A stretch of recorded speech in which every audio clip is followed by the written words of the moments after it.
face à ces problèmes, est-ce qu'on peut rejeter la mondialisation, comme l'ont suggéré José Bové et les altermondialistes?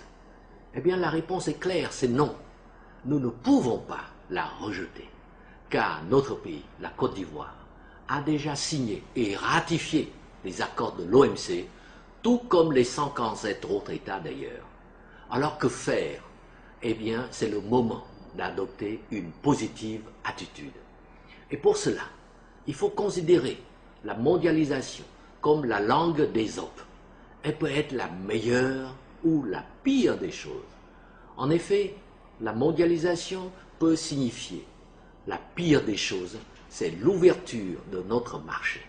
Mais également, la meilleure des choses, c'est l'ouverture de tous les marchés mondiaux à nos produits.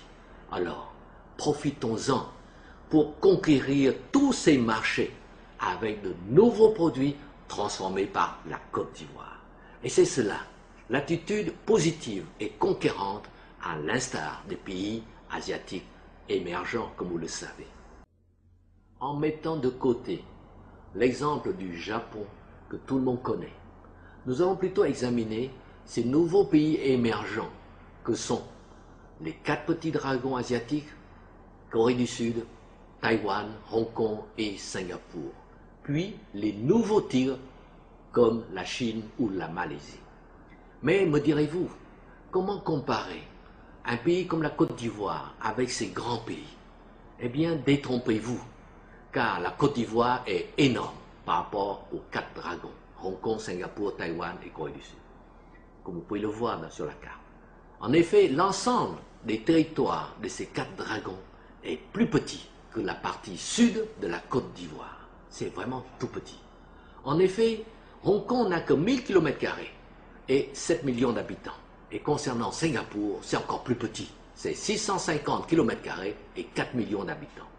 Pour vous donner un ordre de grandeur, la petite bande qui séparait le nord du sud de la Côte d'Ivoire, appelée zone de confiance, fait 12 000 km², soit l'équivalent de 12 fois Hong Kong ou de 20 fois Singapour. Comme Hong Kong, Singapour n'a aucune ressource naturelle. Elle est même obligée d'importer de l'eau. Et pourtant, Singapour pèse 2 fois le Nigeria, le géant de l'Afrique.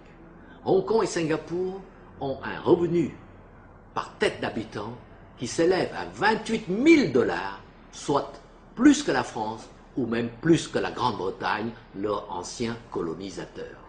Hong Kong et Singapour sont les 2 plus grands ports du monde et rejoints bientôt par Shanghai. Et ce sont également les plus grands centres financiers du monde avec Londres et New York. Et le taux de chômage, c'est 1% pour Singapour ou Hong Kong, 1,5% pour la Thaïlande, 3% pour la Malaisie et 4% pour la Chine. Donc très peu de chômeurs et pourtant ils sont surpeuplés. Et comme ces pays exportent beaucoup plus qu'ils n'en importent, eh bien ils gagnent donc beaucoup de devises, c'est-à-dire des monnaies fortes telles que le dollar américain, les yens japonais ou les euros, donc qui rentrent dans les caisses du pays. Ainsi, leurs réserves en devises s'élèvent à, pour la Chine, 1200 milliards de dollars, soit 600 000 milliards de francs CFA. Pour Hong Kong, c'est 130 milliards de dollars, 65 000 milliards de CFA. Hong Kong, c'est la même chose. Et Taïwan, plus de 300 milliards de dollars, soit plus de 150 000 milliards de CFA.